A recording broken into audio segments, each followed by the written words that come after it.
I'm here to live stream, and because I can't tell time, I'm here a bit early.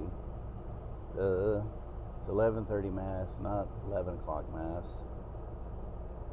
So I'm here waiting for people to get out of church so I can get in, get a parking spot, get in, and load up.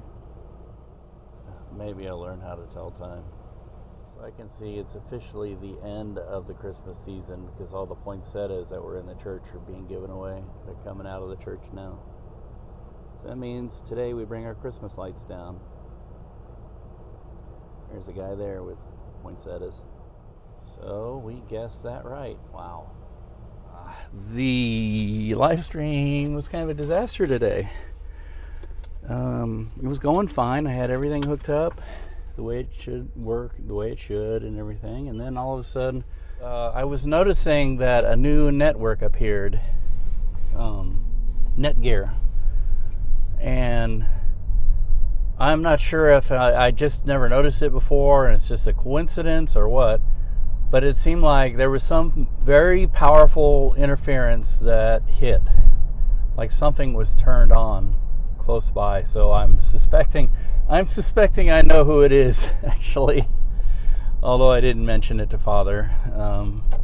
I suspect I know who it is, if that's the case, but I'm not one to point fingers. In these kind of situations, the technical stuff, I've always learned that the obvious is not always the obvious. Sometimes strange things happen all at once, and it could have been something entirely different. I know, and this is one of my big complaints, I know that the cable, what used to be cable television networks have gotten into broadband, and they have very, very powerful Wi-Fi signals, so much so that when you're driving around, like if I'm live streaming and I go through an area, it'll actually lock me up here. It'll stop my it'll stop my broadcast, and when I'm doing live streams, and say, what's the message I get? Server not recognized by Google or something like that. And I'm pretty sure it's something like one of the broadband networks. They just send these immensely powerful signals, almost as if they are trying, I'm not saying they are, but almost as if they're trying to block out everybody else so that they're the only choice, you know. And then you got to use their expensive service, which I don't think is fair. I don't think is right. Obviously, I'm almost convinced of that, but I'm not being objective here, so it could be, I don't know. I think it's something that should be looked into and something done about it. Say, hey, you can't. It's not kosher that you block people, or you're maybe you don't intend on blocking people. It's just happening or something. You need to take steps to keep this from happening, because people should not be forced to have a choice of nothing or your service, which I think that's what happens. And the evidence I use for this is that there are certain parts of town, and it happens almost every time I go into those parts of town. Some parts of Midtown are like that, where it's just like, it's like I'm jammed. And so I'm thinking of a funny story. Weapons grade jamming, like this stuff the military uses, is interesting, intriguing, and scary all at once. Now, one time we were doing a live shot, and the live shot was the President of the United States was in town. So we're shooting, and and there was this truck they were driving, and it was this very strange looking truck. It was like an electronics warfare. It had all sorts of antennas. It was sort of like shaped almost like a dome. Like it was a regular truck with like this thing on the back that was kind of dome shaped with all sorts of electronic stuff. And as the president came in to have his meeting here in Kansas City, nothing happened. It was fine. But as he left, it jammed everything that sent a radio signal and some things that didn't, which was the interesting, scary part. And well, maybe you could argue anything that sent RF energy. Let's just put it that way. And what I mean by that is it jammed our microwave. And we were actually live at the time, and all of a sudden, a producer calls in and says, "We've lost your signal." And then, and then the producer, who was using a two-way radio to talk to us, we lost her. And we were trying to call, and our phones wouldn't work. And I was noticing this was just as this truck was driving past us. So maybe, I don't know, maybe I gave away some top secret, and maybe this will not be this will be pulled off of the internets. But yeah, there is that technology out there. It's interesting, intriguing, and scary all at once.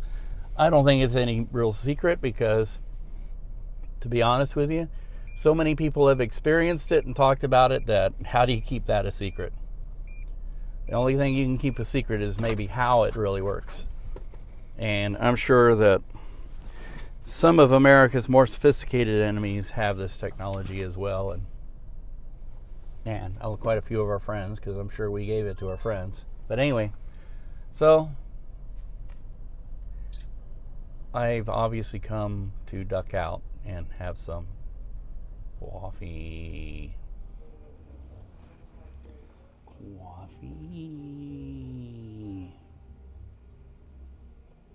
Oh, so good.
Part of the season when it's over and the decorations are brought down.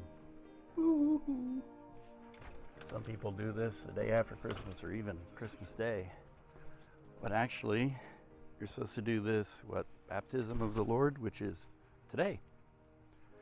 And that means that you keep your decorations up far longer than a lot of people would be comfortable, almost to the point of being a boogan, keeping Christmas lights up all year round. But we have a new decoration we're putting up for the next season, which is coming up here really quick.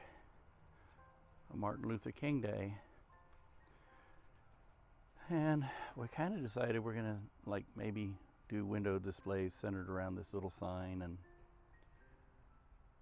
we thought we'd put a light up, to show that, to light the way of the world, and then the love sign off our mantle, which also will probably stick around for the next upcoming holiday, one in which the stores are already eagerly, even day after Christmas, even before Christmas was over, already eagerly putting up in their stores, which is Valentine's Day. Ugh.